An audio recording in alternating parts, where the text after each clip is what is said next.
नमस्कार। इस वीडियो में हम बात करेंगे एसेटामिनोफेन इंजेक्शन के बारे में। आज हम समझेंगे कि यह आईवी दवाई दर्द और बुखार को कैसे कंट्रोल करती है, अस्पताल में इसे कैसे दिया जाता है और आपकी सुरक्षा के लिए कौन-कौन से कदम उठाए जाते हैं। चलिए शुरू करते हैं। हर साल 50 मिलियन से ज़्यादा भारतीय अक्यूट पेन का अनुभव करते हैं।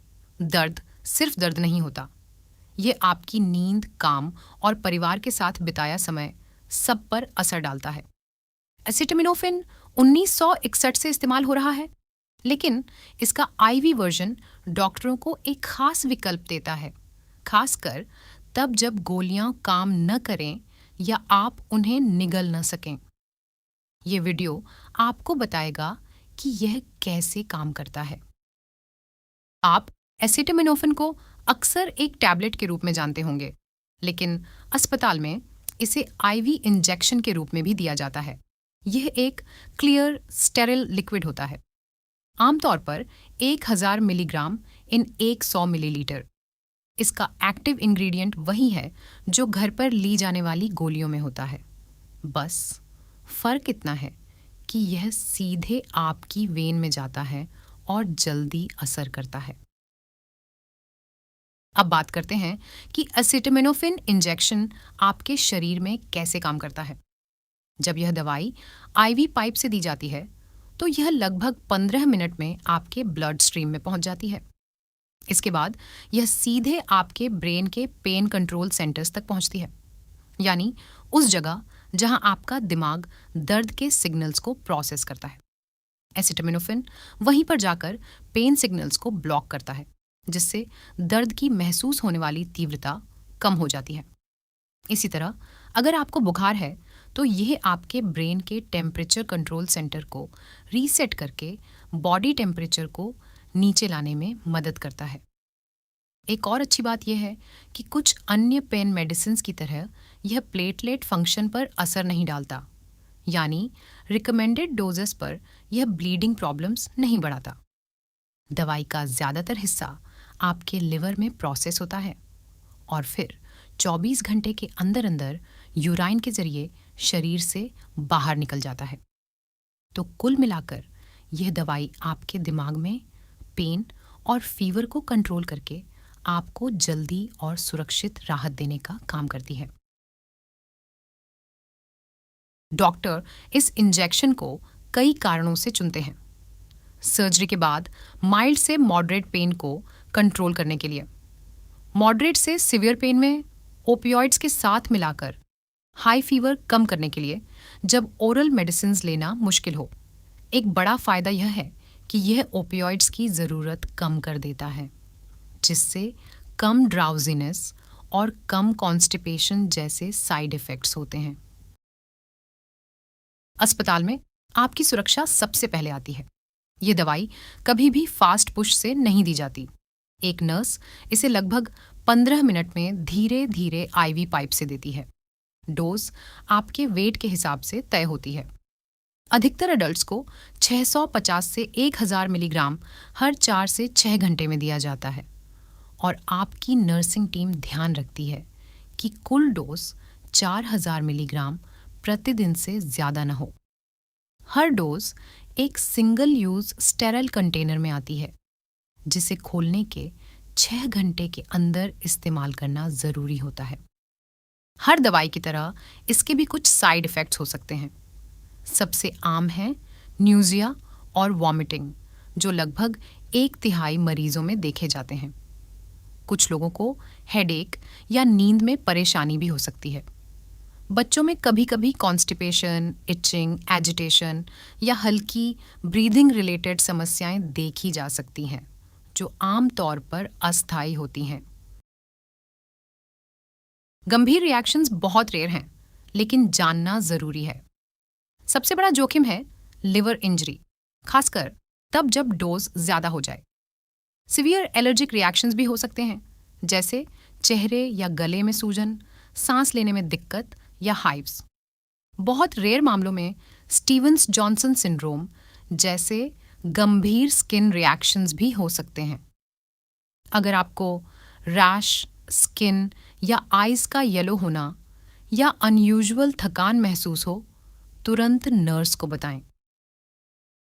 कुछ लोगों को यह दवाई बिल्कुल नहीं दी जाती, जैसे जिन्हें एसिटामिनोफेन से एलर्जी हो, जिनको सीवियर लिवर डिजीज या एक्टिव हेपेटाइटिस हो, या जिन्हें आईवी फॉर्मुलेशन के किसी इंग्रेडिएंट से सेंसिटिविटी हो।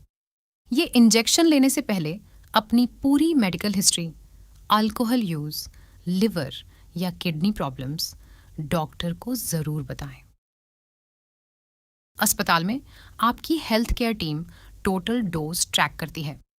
वे आपकी हर दवाई, आईवी, टैबलेट्स, कोल्ड मेडिसिन्स, सबकी टोटल एसिटामिनोफेन मात्रा को जोड़कर देखते हैं, ताकि यह 4000 मिलीग्राम प्रतिदिन से ऊपर न जाए।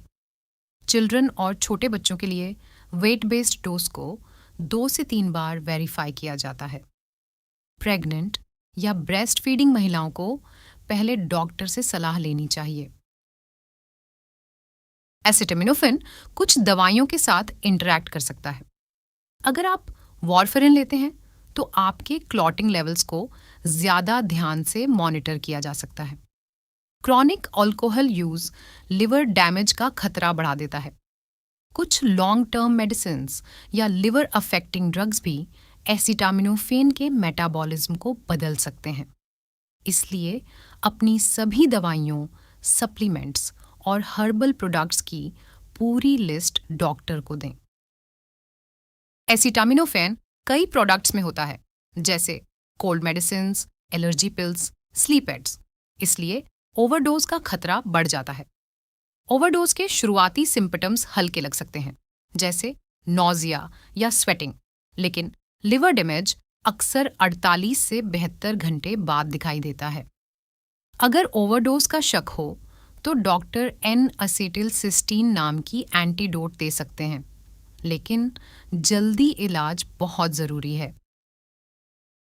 कुछ ग्रुप्स में एक्स्ट्रा सावधानी बरती जाती है। प्रेग्नेंट विमेन, सिर्फ जरूरत होने पर। नर्सिंग मदर्स, थोड़ी मात्रा ब्रेस्ट मिल्क में जा सकती है। एल्डरली पेशेंट्स, लिवर और किडनी फंक्शन की एक्स्ट्रा मॉनिटरिंग की जरूरत होती है। चिल्ड्रन, 2 साल से ऊपर के बच्चों में अप्रूव्ड, 2 साल से कम में रिकमेंड नहीं होती। कैसे? हर बच्चे की डोज उसके वेट के हिसाब से तय की जाती है। एक रियल लाइफ एग्जाम्पल देखते हैं। मिलिए रिंकी से, 58 साल की महिला, जिनकी अभी अभी हिप रिप्लेसमेंट सर्जरी हुई थी। एनेस्थीसिया की वजह से वे पिल्स नहीं निगल पा रही थीं। डॉक्टरों ने उन्हें 1000 मिलीग्राम आईवी एसिटामिनोफेन हर 6 घंटे में दिया और ओपियोइड्स की डोज कम रखी। इससे उनका पेन कंट्रोल हुआ और वे कम ड्राउजी फील किया। हॉस्पिटल स्टाफ ने उनकी टोटल एसिटामिनोफेन डोज को ध्यान से ट्रैक किया ताकि वह सेफ लिमिट में रहे।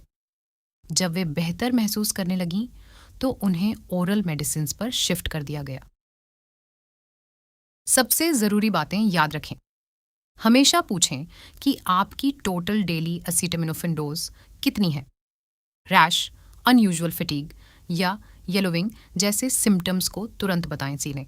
यह जानें कि आपकी कौन सी दवाइयों में एसिटामिनोफेन मौजूद है और याद रखें, ये एक हॉस्पिटल ओनली इंजेक्शन है जिसे सिर्फ ट्रेन्ड हेल्थ केयर प्रोफेशनल्स ही देते हैं।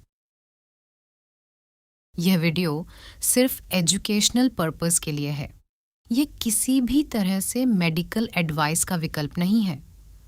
हमेशा अपनी मेडिकल कंडीशन और ट्रीटमेंट के लिए अपने डॉक्टर से सलाह लें। Thank you for watching. If you found this video helpful, don't forget to like, share, and subscribe to our channel. Your support helps us create more informative content for you.